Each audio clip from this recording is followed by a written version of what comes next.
can you run for the next 2 hours? Yes, Honorable Chair. May I proceed, Chair? Good afternoon, General Masemola and everyone else, honorable members, honorable Chair. Just before I proceed, Chair, maybe it's a point of criticism. I proceeded on the basis that you and all the honorable members have at least had the opportunity of reading General Masemola's statement. And that's why I didn't ask him just to simply read it, so that I assume that at least you and the honorable members have that background. Okay, thank you. General, can we just move on to another topic? That is the political killings task team. And as you know, the terms of reference requires us to evaluate the effectiveness of this political killings task team and its official status. So just before I ask you about your view, your opinion, your thoughts on the success or otherwise of this team, what is your knowledge of the political killings task team? What was your involvement in it, if any? We know that we know the sort of background to it when the President announced in May 2018 the establishment, or rather this initiative to establish the task team in Parliament. And at that time, you, of course, held another position. What position did you hold in May 2018?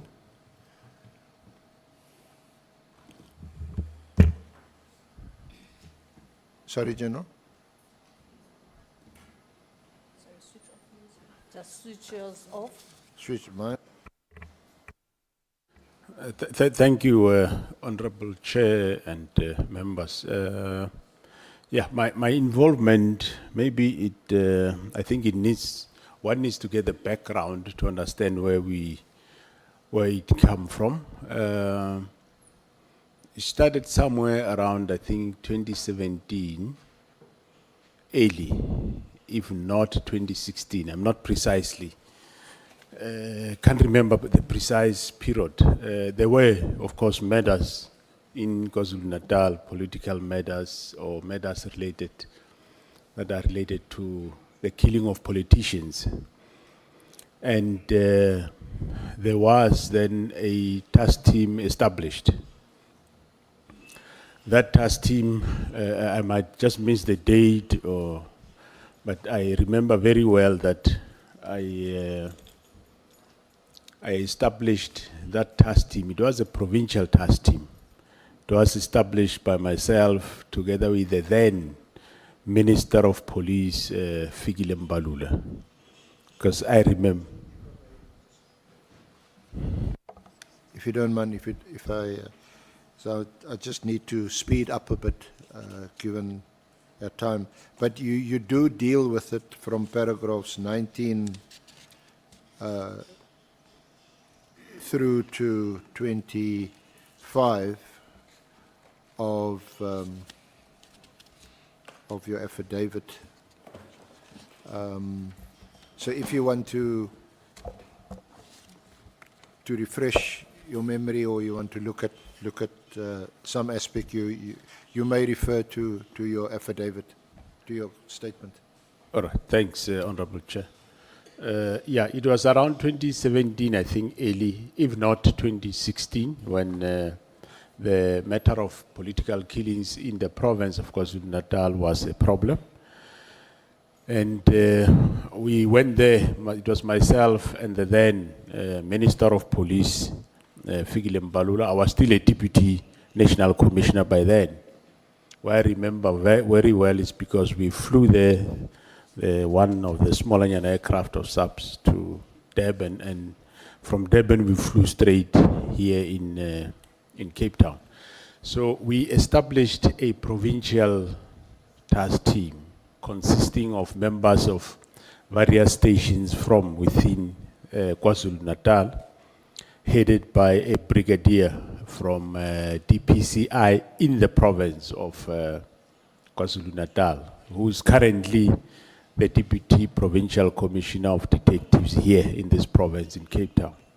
So that team worked, as I said, it might have been late 2016 probably, and it worked, and it did not really yield quite good results. So then in May 2018, when the president visited the scene of the killing of an ANC member, Kashanam Khunu in Pietermaritzburg, then he announced that the IMC should establish or should do something about political killings in the province. And members met, the DGs and commissioners, they met, and as officials, we assessed the work of the team that was there, and we find that it's not really yielding much results. It's blocked by local politics and so on, and then we advised the then National Commissioner to dissolve that team. It was dissolved, and we restarted afresh.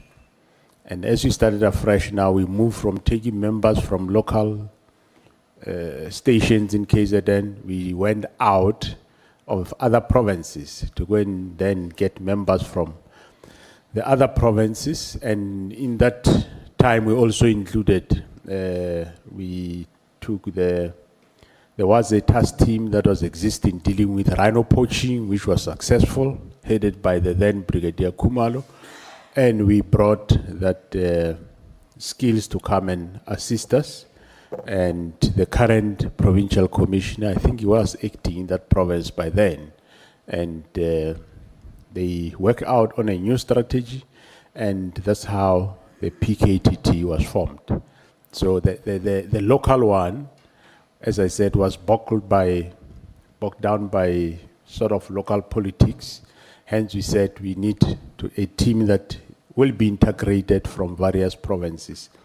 And indeed, that's how this team then started the work in 2018, and it continued as a multidisciplinary task team comprising of members from the National Prosecuting Authority.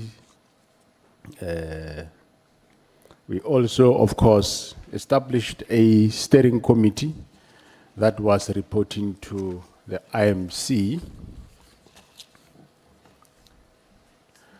consisting of officials from JCPS departments, be it Justice, Correctional Services, NPA, as well as the corrections. And thereafter, as I said, the steering committee was established, which consisted of senior officials from the same departments. The steering committee chairperson was then Lieutenant General Libya, the head of national head of DPCI.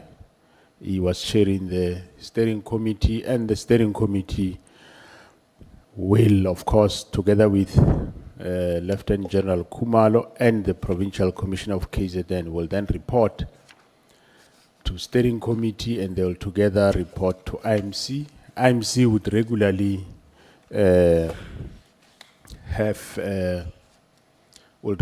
have press briefings where they would update the nation in terms of the work that is being done.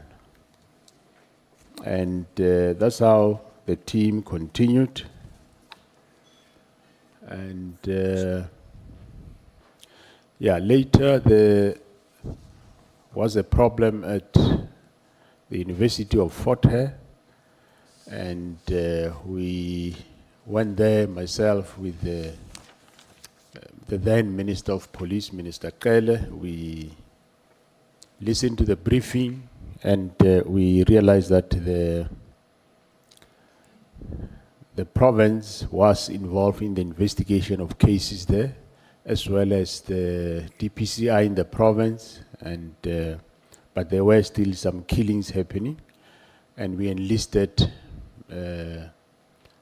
the assistance of Pktt to come and investigate cases. There were cases of murders that happened there. And after the Pktt got involved, there was some progress that they have made, because they did arrest a number of people that they brought to book for murder, as well as other crimes of fraud and or corruption. Yeah, just to pause there is just two things. Was this political killings task team not specifically tasked to address that problem and of course to find the perpetrators and bring them to book? Of course, I suppose historically it's been marked mostly in KZN, but of course also other parts of the country. So wasn't in the first place that the focus of that team, a political killings task team? And secondly, this political killings task team, although you described how the team, how you integrated members from other parts of the country, other divisions and so on, into the team and formed this multidisciplinary task team, it was focused mostly in KZN. So my question relating to, for example, the Fort Hare, was it the... Senior Counsel, there is an honorable member, Nomvalo. No, apologies for interrupting, SC. I just need a confirmation for the purposes of my records. I didn't hear well on the part of beefing up the new task team that was appointed in 2018. When was the NPA also part of the new task team? Because I don't know if I heard correctly, but you said you beefed it up with members of the NPA. Did I get you correctly?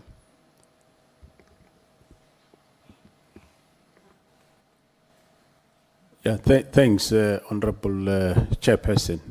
Yes, when one of the flaws or the failures of the previous team was that they were working in silos, alone, and they had no prosecutor-guided investigation.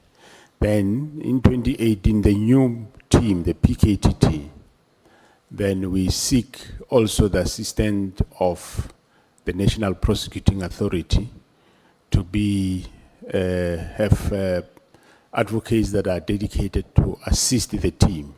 And indeed, yes, they were made available that we're working with the team.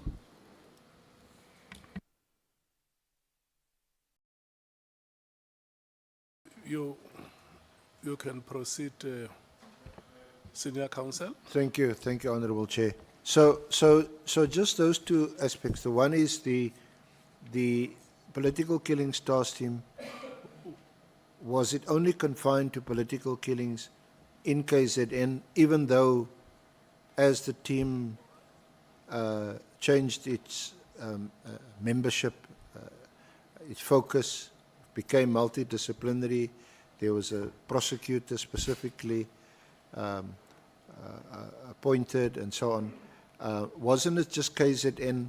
Because we also know now from your evidence, and of course before that General Kwanazi's evidence, that it also went to the Eastern Cape and then subsequently, not in any detail, but also in Gauteng. Yeah, that is correct, Honorable Chairperson, the team was established for political killings in the province of KwaZulu-Natal, and they function mainly there.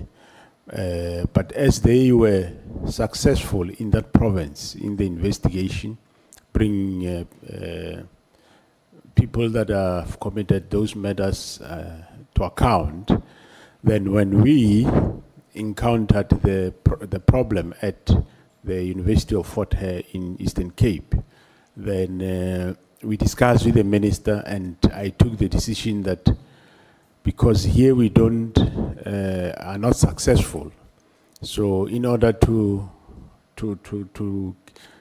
make a breakthrough, let me bring the team that we know and think will be successful. And hence, indeed, the team, they came to Eastern Cape Fort Hare, and they were successful. There were some killings. I think the fleet manager was already more than a year or so killed, no breakthrough. And when we went there, it was the driver of the vice chancellor who was killed, and still there was no breakthrough. And after we brought the team, they were able to make a breakthrough in all those cases and other cases. But it also seems, and there's I'm sure you read it, they also ventured into the complaints of corruption at Fort Hare University. And you would have seen recently that one of the forensic lawyers, attorneys who was arrested, who had subsequently now been released from the case. I think charges were withdrawn, had complained about the conduct of the political killing task team. Yeah, I did hear about that, and of course, when there are allegations, those allegations are being investigated. I'm aware.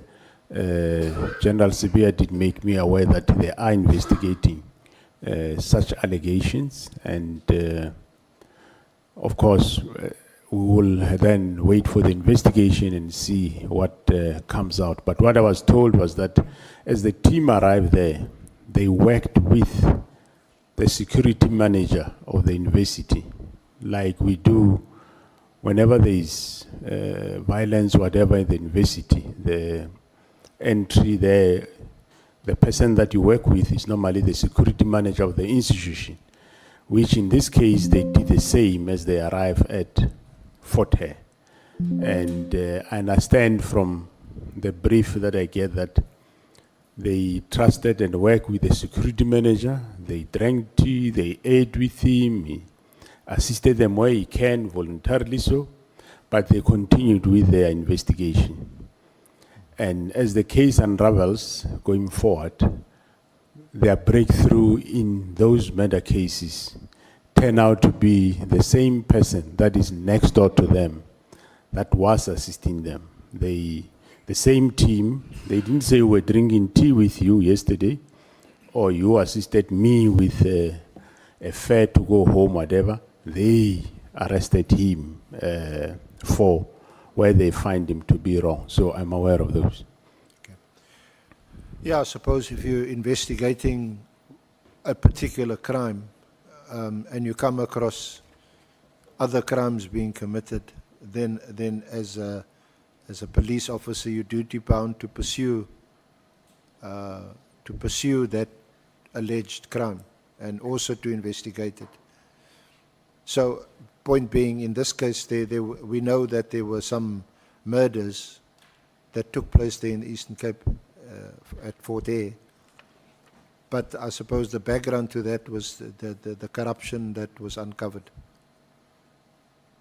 That is correct, yes. There was corruption at the university, which was being investigated for quite some time. And when they were investigating these matters, it led them to the corruption, and they find quite a lot of other people that were involved. And I won't know the details of everybody who was arrested and charged, but I know that uncovered and unraveled that there is a number of people involved, and they charged those people and brought them to book. Now, just to quickly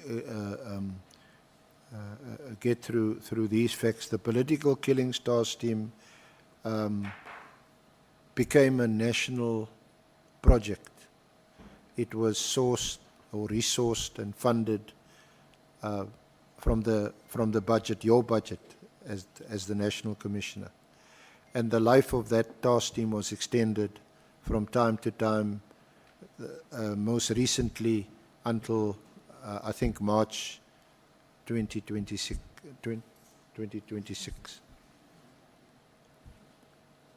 Yes, the funding of the political killing task team, whether it is in working in KwaZulu-Natal or is assisting Eastern Cape or is assisting Gauteng, that budget is being paid from national, from myself and the CFO, and yeah, that's how we have been funding the political killings task team all along. And there were stories that there are monies from Secret Service account that have been used and so on, but I'm aware that there is no such. All monies that were used are monies for open account. But of course, if there are members from that environment of undercover operations working with the team, they will not use the open account. They will use the monies from their account where they come from. But the political task team in its entirety, they use the budget from national open account in terms of be it vehicles, resources, any other, and SNT and accommodation all the way. Okay. Now, we also know that that you, as the National Commissioner, together with your team, you would have reported to this interministerial committee that was initially appointed, established by the President.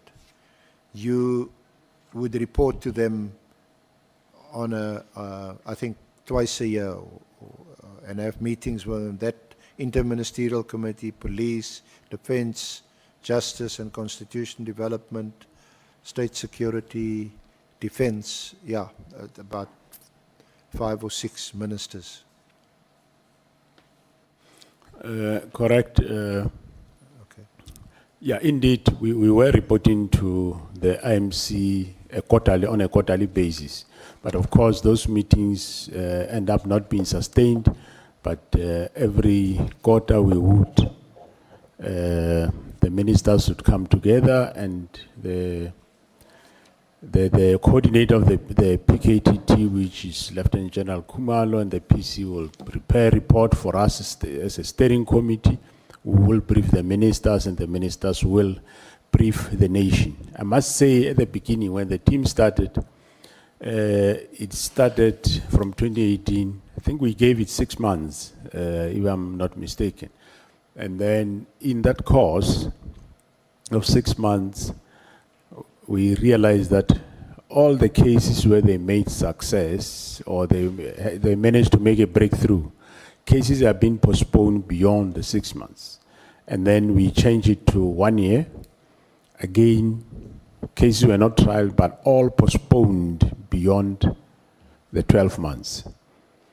Until we realized that this is a problem, and at some point we said no. When we give press briefing, the ministers must announce that the team is permanent, so that we can get cases to start being trialed. And that trick, indeed, it did work, and cases started being trialed. But I mean, the team itself was not permanently appointed as a unit or a structure or a division within your organogram, your organizational structure. That's correct, Honorable Chair. It's not a structured unit. It is just a task team where members will be called. You work for 2 or 3 months, and you will go back home. Another one comes, and sometimes those that have cases, they might, if their case get postponed, they might go back and come back as and when those cases come forward. So it was a task team. It was never a unit, a structured unit that is on a structure of subs, no.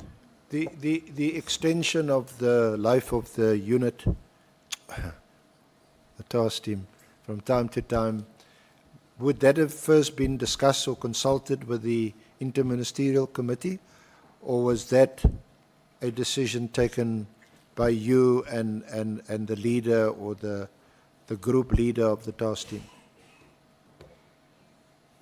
It was, Honorable Chair, motivated by, of course, the leader of the task team, and it will be brought to us, and will motivate. Before then, we'll motivate to the then National Commissioner, and he will then consider it. And of course, yeah, the team never had a very smooth sail, because you would know that from financial point of view, financial people say it can't be a team forever. It must either be no more there, or it must become a unit. But one would explain to them that if you take the history of this team into consideration, you can't make it a unit, because if it's a unit, means it's a localized or provincialized unit in KZN.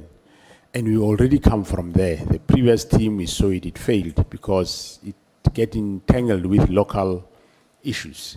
So we had to now and then convince the leadership or the then National Commissioner that it continues. And even now under myself, there were those ups and downs where at some point people say, no, this team must either be done away with or become a unit. But if one understands the work they do and the impact that normal, ordinary detectives have tried this, have traveled this, and they could not make any breakthrough. So we need the team. So that's how the team kept on then surviving. And by extending from time to time the life of this task team, 6 months to a year and so on, and rotating the membership of the team, making sure that cases don't collapse because the team must continue and prosecutions continue. Those decisions sounds to me like they were all made for operational reasons, and they were ultimately your responsibility. Yeah, that is correct. And yes, we were, myself and of course the team, I was making those decisions as we go along. And your meetings with the interministerial committee, those meetings were really report back meetings to inform them of progress, how you're doing, whether it in fact is still necessary to keep this team and to keep them together, and I suppose to report to them on success or lack of success. Would that be the purpose of those meetings? Yeah, the purpose was that we report to them progress that has been made. Of course, where we need assistance and or decisions or normally assistance from them, we will then indicate as such. Like at some point we did indicate that the cases of the team are all over, and the postponement affect the team quite a lot with longer periods. We suggested that shouldn't the Department of Justice consider a special court where they can centralize this case. So that request was escalated to the IMC and for consideration by the relevant ministers. And I think they came to give feedback that no, there is a problem with that, and they couldn't operationalize that suggestion. So I take it that the whole idea behind the interministerial committee was that there was a recognition that this task team will have to be a dedicated team, but it will have to be populated with individual dedicated personnel, which will have to be drawn from the various departments, of course, which were politically headed by ministers. So, for example, a prosecutor, it's the Minister of Justice and Constitution Development. It may even be some military expert, or maybe you need some military equipment, so the Minister of Defense was there, and so on. So the different disciplines were there, and you go to these meetings. If you needed assistance, help, then you could appeal to them and say, we need you. Or the state security agency, we need intelligence or intelligence reinforcement. That minister would be there, speak to the DG in that department, allocate someone maybe to work on that team. Was that more or less the rationale behind this committee? Yeah, that's correct, Honorable Chairperson. That was the idea, so that the assistance we get much more is accessible and quicker. Like I was giving also the example of the centralization of the court. There was a court was even identified. I think it was Saudi Court in the south of Durban. So, which the then Minister of Justice said you'll try and see if they can make it happen between him and the DG Justice. But I think in terms of law, they they find some hiccups, and that couldn't succeed. But indeed, yes, the IMC will brief them in terms of the work of the team, the successes, where are the problems, those that we have fixed, we fixed. And if there is anything that is beyond the DGs, will then be escalated to the IMC. But it was mostly report back, and the IMC will then report back to the nation in terms of what the team is doing. So, General, your overall assessment, you've mentioned it several times, was that it was, one, necessary to establish such a task team, because the political killings, especially in KZN, was out of control, and so this team had to be established. And since its establishment in 2018, it has been a success. Is that the sum total of your evidence? Yeah, if I sum it up, yes. Cases that were not resolved, this team was able to resolve them, and the team, yeah, I would say it was a success. They arrested a lot of people for murder and related cases. Just to, sorry, General, just to assist you again, if you want to highlight anything, we've got it in your statement. You can look at from page 15. You deal with the success of the Pktt. There's some tables there with statistics, and you deal with it up to page 18, paragraph 33. Thanks, Honorable Chair.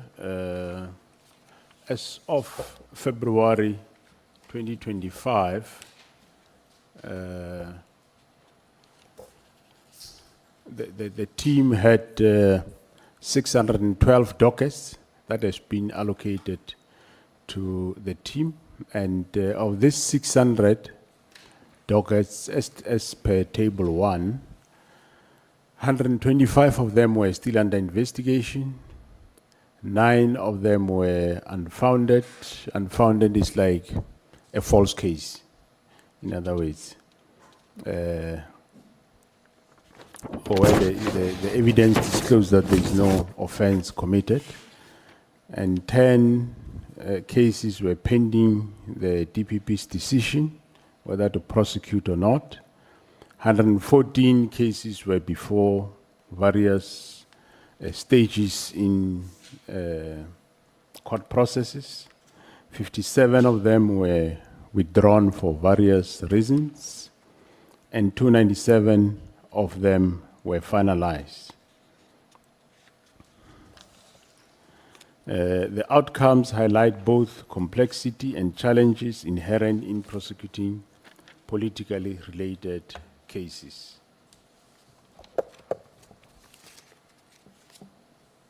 Specifically regarding the politically related cases, the following statistics can be highlighted on the successes of the 333 dockets. With regard to murder, 171 dockets were for murder cases, with a total of 173 victims among those killed. And of these, 59 were local government or were councillors, 58 were political party members, 31 were political party office bearers, and 21 were officials. Officials is your administrative officials. This illustrates the prevalence of violence targeting individuals holding public office or political office, the various affiliations. Was it mostly the councillor, local councillors and the officials, were they mainly municipal officials? Yes, there were mostly municipal officials, be it your municipal manager or supply chain manager or the CFO or a traffic official in the municipality. That's what the official refers. But in terms of councillors, of course, it refers to councillors of the municipality. And of course, the killings, some were within the parties, political parties. Some will be from party to party, from one party to another party. Yeah. So we know that we have municipal or local government elections next year in 2026,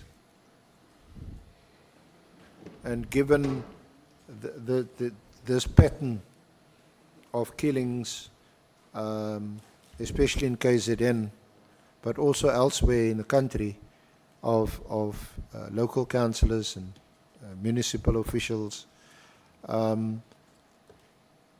one would expect that this team would now remain on high alert, even higher alert with the elections coming in 2026. Yeah, that is correct. Yes, we'll expect that the presence of the team, of course, the people knows the existence of the team, so it assists with reduction in the political related matters. Its It presence. was a deterrent. Yeah, it deter, the presence of the team do deter the further killings. They still do happen, but quite minimal. So you go on leave at the end of December 2024, happily in the knowledge that this team is still in operation Would that be right?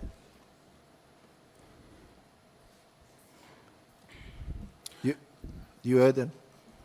Yes. Yeah, well, I'll deal that on paragraph 34 of my statement that I went on leave from the 30th of December 2024 to the 13th of January 2025. And of course, the minister was aware of the leave and he did approve it, that I would be out of office from the 30th. Okay, so we're going to deal with the minister's directive now, which is our second theme.